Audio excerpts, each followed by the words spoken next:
காலம் மாறி போச்சு, காலம் மாறி போச்சுன்னு நிறைய பேர் சொல்கிறத நம்ம கேள்விப்பட்டிருக்கிறோம். நம்மளுமே சில சந்தர்ப்பங்களில் சொல்லியிருக்கிறோம்.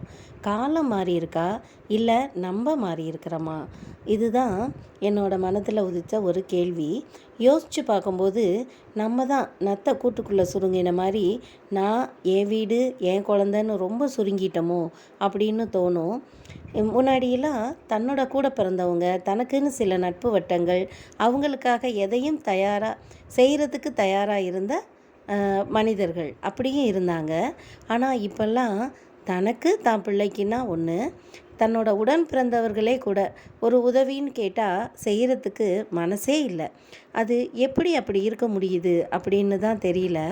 நிறைய போலித்தனமான உறவுகளும் நட்புகளும் நிறைந்த இந்த உலகத்தை பார்க்கும்போது இந்த உலகம் எங்கே போயிட்டுருக்குன்ற ஒரு பயமும் தோணுது.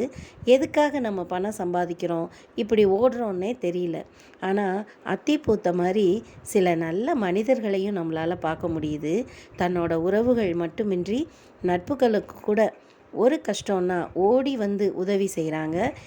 கேட்காமலே கூட தன்னால் முடிந்த உதவிகளை செய்கிறாங்க. அவங்களெல்லாம் பார்க்கும்போது மனித தெய்வங்களாக தான் எனக்கு தோணுது. ஏன்னா முன்னெல்லாம் 99% மக்கள் அப்படி தான் இருந்தாங்க. ஆனால் இப்போல்லாம் 1% பேருக்கு தான் அந்த ஒரு எண்ணம் இருக்குது. முகம் தெரியாத மனிதர்களிடம் நாம் காட்டுற அன்பை கூட நம்ம உறவுகள் நட்புகள்கிட்ட காட்டுறதில்ல. யாரும் யாருக்கும் அட்வைஸ் பண்ணாலும் பிடிக்கிறதில்ல. நல்ல விதமான விமர்சனங்களை கூட கேட்டு தன்னை மாற்றிக்கணுங்கிற எண்ணம் யாருக்குமே இல்லை. இப்படியே போனால் இந்த உலகம் எங்கே போய் நிற்கும்?